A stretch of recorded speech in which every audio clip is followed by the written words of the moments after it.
नमस्कार, मैं हूं अंकुर और आप देख रहे हैं सत्यहिंदी.com। एक नजर अब तक की सुर्खियों पर। खुदरा महंगाई दर में फिर गिरावट आई है। मई महीने के लिए खुदरा महंगाई दर घटकर 4.25% पर जा पहुंची है, जो अप्रैल में 4.70% रही थी। ये लगातार चौथा महीना है जब खुदरा महंगाई दर में गिरावट आई है। बीते वर्ष मई 2022 में खुदरा महंगाई दर 7.04% रही थी। खाद्य महंगाई दर में भी गिरावट आई है और ये 3% के नीचे जा पहुंची है। मई में खाद्य महंगाई दर घटकर 2.91% पर आ गई है, जो अप्रैल 2023 में 3.84% रही थी। तमिलनाडु के मुख्यमंत्री एम.के. स्टालिन ने सोमवार को केंद्रीय गृह मंत्री अमित शाह पर तंज कसा और कहा कि वो प्रधानमंत्री नरेंद्र मोदी से नाराज क्यों हैं। स्टालिन ने कथित तौर पर सलेम में कहा, मैं उनके सुझाव का स्वागत करता हूं, लेकिन मुझे नहीं पता कि मोदी के प्रति उनका गुस्सा क्या है। बता दें, इससे पहले शाह ने कथित तौर पर तमिलनाडु में अपनी पार्टी के कार्यकर्ताओं से ये सुनिश्चित करने के लिए कड़ी मेहनत करने का आग्रह किया था कि तमिलनाडु का कोई व्यक्ति भविष्य में प्रधानमंत्री बन सकता है। इसी के बाद स्टालिन का यह बयान आया है। स्टालिन ने प्रतिक्रिया में कथित तौर पर कहा, अगर भाजपा का विचार है कि एक तमिल को प्रधानमंत्री होना चाहिए तो तमिलिसाई साउंडराजन और एल मुरुगन हैं। उन्होंने कहा कि मुझे लगता है कि उन्हें प्रधानमंत्री का दावेदार बनने का मौका मिल सकता है। बीजेपी के कुछ वरिष्ठ नेताओं के अनुसार अमित शाह ने यह भी दावा किया कि डीएमके ने पूर्व में राज्य के 2 वरिष्ठ नेताओं को प्रधानमंत्री बनने से रोका था।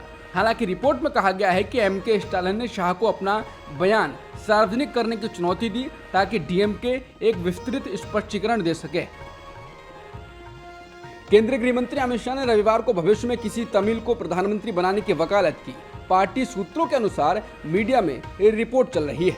सूत्रों के मुताबिक दक्षिण चेन्नई में बीजेपी के पदाधिकारियों की बंद कमरे में हुई बैठक में अमित शाह ने कहा, हमने तमिलनाडु से संभावित 2 प्रधानमंत्रियों कामराज और मूपनार का मौका गंवा दिया। इनके प्रधानमंत्री न बन पाने के लिए टीएमके जिम्मेदार है। केंद्रीय गृह मंत्री अमित शाह ने रविवार को कहा कि किसी गरीब परिवार के तमिल को भारत का प्रधानमंत्री बनना चाहिए। पार्टी सूत्रों ने ये जानकारी दी है। बता दें, दक्षिण के राज्यों में लगातार मिल रही हार के बाद अमित शाह ने ये दांव खेला है। हालांकि उनको शायद ये नहीं पता कि इसका बीजेपी के बाकी नेताओं पर क्या प्रभाव पड़ेगा। बता दें अमित शाह जो 2024 के लोकसभा चुनाव की पृष्ठभूमि में तमिलनाडु के 2 दिवसीय दौरे पर हैं, चेन्नई में एक बंद कमरे में पार्टी पदाधिकारियों की बैठक को संबोधित कर रहे थे। कोरोना के वैक्सीनेशन से जुड़े कोविन पोर्टल को लेकर टीएमसी प्रवक्ता साकेत गोखले ने दावा किया है कि इससे लोगों की निजी जानकारियां लीक हुई हैं। टीएमसी के प्रवक्ता साकेत गोखले ने दावा किया कि कोविन पोर्टल पर लोगों ने जो निजी जानकारियां दी थी वो अब टेलीग्राम ऐप पर मौजूद हैं। उन्होंने आरोप लगाया है कि सिर्फ आम लोगों का ही डेटा लीक नहीं हुआ है, बल्कि इस लिस्ट में सत्ता पक्ष और विपक्ष के कई बड़े नेताओं का भी नाम शामिल है। अपने दावे के समर्थन में उन्होंने लीक जानकारियों का स्क्रीनशॉट भी अपने ट्विटर अकाउंट पर शेयर किया है। उन्होंने कहा है कि वैक्सीनेशन के लिए लोगों ने कोविन ऐप पर अपनी निजी जानकारियां दी थी, जिनमें mobile number, Aadhaar number, voter ID, passport number, परिवार की जानकारी आदि शामिल थी। अब ये सब निजी जानकारी खुले तौर पर सोशल मीडिया पर उपलब्ध है। ये चिंता की बात है। हालांकि भारत सरकार ने इन खबरों को आधारहीन बताया है। स्वास्थ्य मंत्रालय ने कहा है कि कोविन प्लेटफॉर्म पूरी तरह से सुरक्षित है। उनके मुताबिक ये रिपोर्ट बिना किसी आधार के है और गलत प्रवृत्ति के है। वहीं सीपीआईएम के नेता सीताराम येचुरी ने सरकार से कहा है कि डेटा लीक के पीछे जिन लोगों का हाथ है उनके खिलाफ कड़ी कार्रवाई की जाए। उन्होंने कहा, यह सीधे सीधे सुप्रीम कोर्ट के आदेश का उल्लंघन है, जिसमें निजता को मौलिक अधिकार माना गया है। मध्य प्रदेश में इस साल के अंत में होने वाले राज्य विधानसभा चुनाव के ठीक पहले प्रदेश कांग्रेस कमेटी ने हार्ड हिंदुत्व का कार्ड खेल दिया है। कांग्रेस की राष्ट्रीय महासचिव प्रियंका गांधी की उपस्थिति में संस्कार धानी जबलपुर में सोमवार को कांग्रेस के चुनावी शंखनाद के दौरान कांग्रेस स्पष्ट रूप से हार्ड हिंदुत्व की नाव पर सवार नजर आई। वोटों को रिझाने को लेकर शह और मात के खेल में मध्य प्रदेश कांग्रेस जबलपुर में नए रूप में नजर आई। बता दें, पिछले दिनों कांग्रेस ने भोपाल स्थित अपने दफ्तर को भगवा रंग में रंग दिया था। प्रियंका गांधी के चुनावी शंखनाद दौरे का आगाज रेवा नदी के तट से हुआ। जबलपुर पहुंचते ही प्रियंका गांधी को नर्मदा तट पर ले जाया गया। 100 से ज्यादा पंडितों ने यहां विधि विधान से मां नर्मदा की पूजा अर्चना और आरती कराई। आयोजन में कमलनाथ, पूर्व मुख्यमंत्री एवं राज्यसभा के सदस्य दिग्विजय सिंह और राज्यसभा के अन्य सदस्य विवेक तन्खा सहित अनेक वरिष्ठ कांग्रेस के नेता मौजूद रहे। इसके अलावा अब जबलपुर में प्रियंका के दौरे और चुनावी शंखनाद के मद्देनजर हनुमान जी की 30-30 फीट के गदा की प्रतिकृतियों से सजाया गया। इसके अलावा भगवा एवं धर्म कर्म का तड़का भी लगाया गया। चुनावी सभा में प्रियंका गांधी बोली, केंद्र की सरकार ने 9 सालों और मध्य प्रदेश के 18 सालों की सरकार ने केवल जज्बातों को उभारा है, इधर उधर की बात की है। उन्होंने कहा कि ऐसी सरकारों और पार्टियों से अब तौबा कीजिए। मध्य प्रदेश में कांग्रेस नेता प्रियंका गांधी ने कहा कि सरकार बनते ही सबसे पहले हम हर महिला को 1500 रुपए प्रति माह देंगे। दूसरे नंबर पर गैस सिलेंडर 500 रुपए का होगा। तीसरे नंबर पर पहले 100 यूनिट बिजली माफ होगी और 200 यूनिट बिजली हाफ की जाएगी। शासकीय कर्मचारियों की पुरानी पेंशन बहाल होगी और पांचवा और आखिरी वादा, किसान कर्ज माफी पुनः प्रारंभ होगी। बचे हुए किसानों का कर्जा माफ होगा। इसको लेकर प्रियंका गांधी ने ट्वीट कर कहा कि जहां जहां कांग्रेस की सरकारें हैं, हमने जो भी वादा किया है उसे पूरा किया। कर्नाटक में कांग्रेस 5 गारंटी लाई थी और सरकार बनते ही पहली कैबिनेट में 5 गारंटी लागू कर दी। मध्य प्रदेश की जनता के लिए भी कांग्रेस कुछ गारंटी लेकर आई है, जिन्हें हम 100% पूरा करेंगे।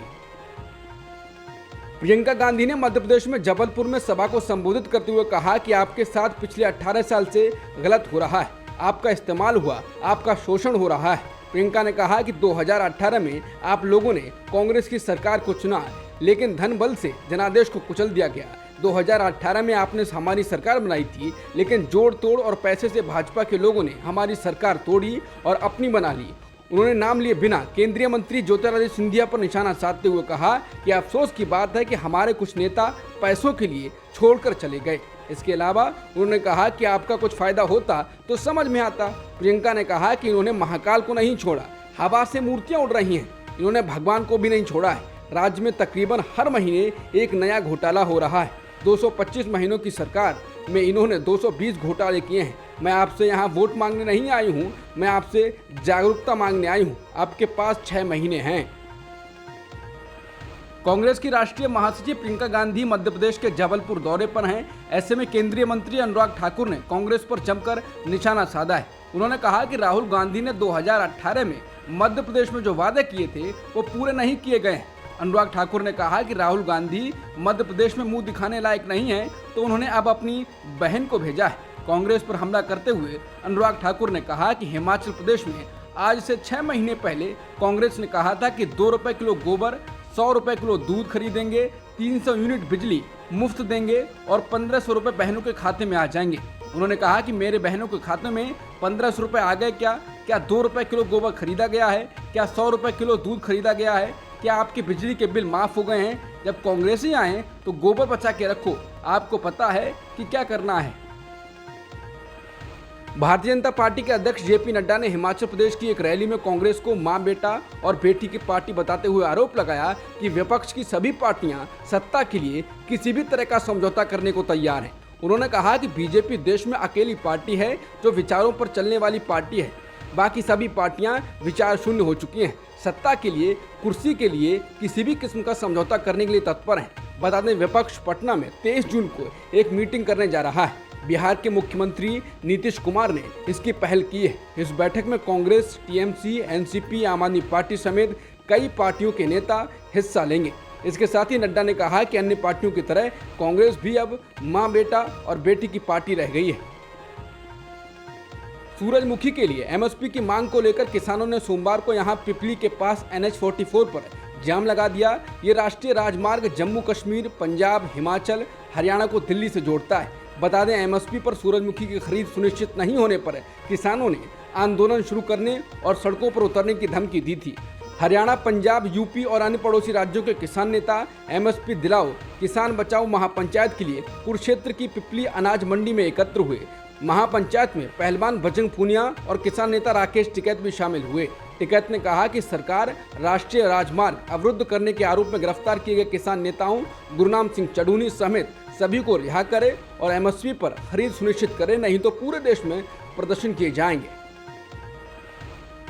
हरियाणा के कुरुक्षेत्र के पिपली अनाज मंडी में सोमवार को आयोजित किसान पंचायत में राकेश टिकैत ने कहा कि सरकार जब तक एमएसपी को लेकर कानून नहीं बनाएगी तब तक किसानों का आंदोलन जारी रहेगा।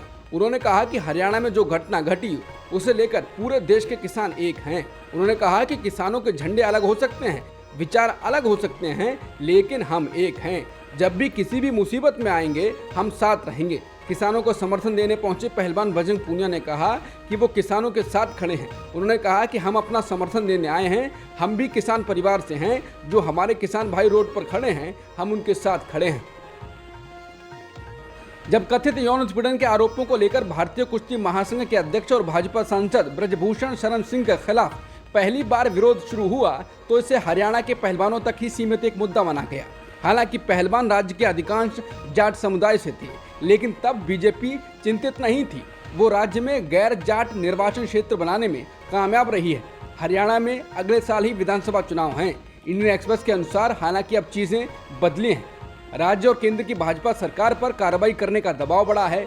रिपोर्ट के अनुसार आंदोलन की गूंज अब पश्चिमी उत्तर प्रदेश के जाट बहुल क्षेत्रों और चुनावी राज्य राजस्थान से सुनाई देने लगी है। इस बीच केंद्र ने अब पहलवानों को त्वरित पुलिस कार्रवाई के साथ साथ ब्रजभूषण और उनके परिवार को WFI से बाहर करने का वादा कर अपने लिए समय लिया है। रिपोर्ट के अनुसार भाजपा को यह एहसास है कि वो हरियाणा में जाट फैक्टर को नजरअंदाज कर सकती है, लेकिन यूपी में जाटों का समर्थन कम होने से उससे पहले ही नुकसान झेलना पड़ रहा है। यादव फैक्टर को काउंटर करने के लिए जाटों का इस्तेमाल कर भाजपा ने राज्य में बढ़त बनाई थी, क्योंकि 2022 के विधानसभा चुनावों में रालोद ने 8 सीटों पर जीत हासिल की थी। रालोद को जाटों की जनाधार वाली पार्टी कहा जाता है। इस बीच अब बीजेपी पर खतरा इस बात का है कि कुल मिलाकर राजनीतिक रूप से शक्तिशाली जाट समुदाय लगभग 40 लोकसभा सीटों और 160 विधानसभा सीटों के परिणामों को प्रभावित करने की क्षमता रखता है। ये सीटें यूपी, हरियाणा, राजस्थान और दिल्ली में फैली हैं।